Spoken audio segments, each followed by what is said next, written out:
I like this first bit of advice, and you can broaden it out to all aspects of life just about, but never skip practicing your first dance in your new wedding shoes. I agree. I think it's just worth its weight in gold if you do something like that.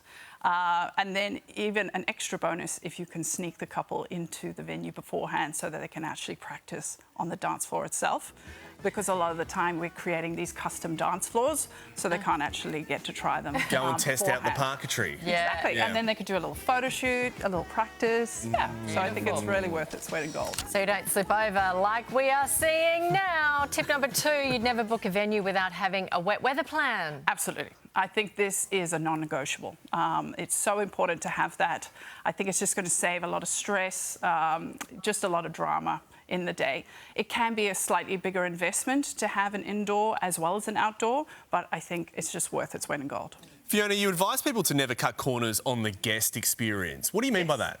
I think this is so huge. You know, couples are so focused on the aesthetic of the wedding these days. They sometimes forget the actual guest experience. And so I think it's so important to make sure, you know, if it's a really hot day, make sure your guests have some water to drink, maybe a lovely fan. And then also, you know, that 2-hour between the ceremony and the reception, maybe give them something to do. So it's a lovely flow. Perhaps put them on a cruise around the harbour, especially if there's anybody from overseas. That would be really great.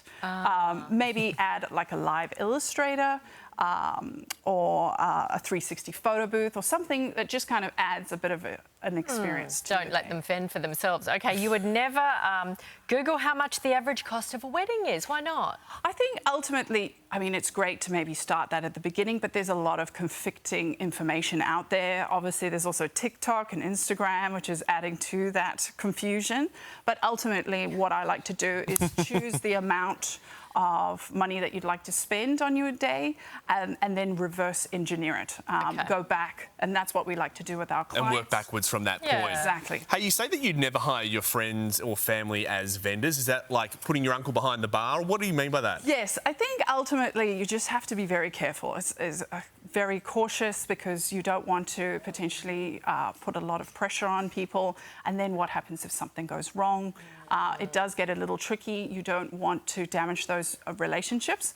So I personally feel like you have to be very cautious when making this decision.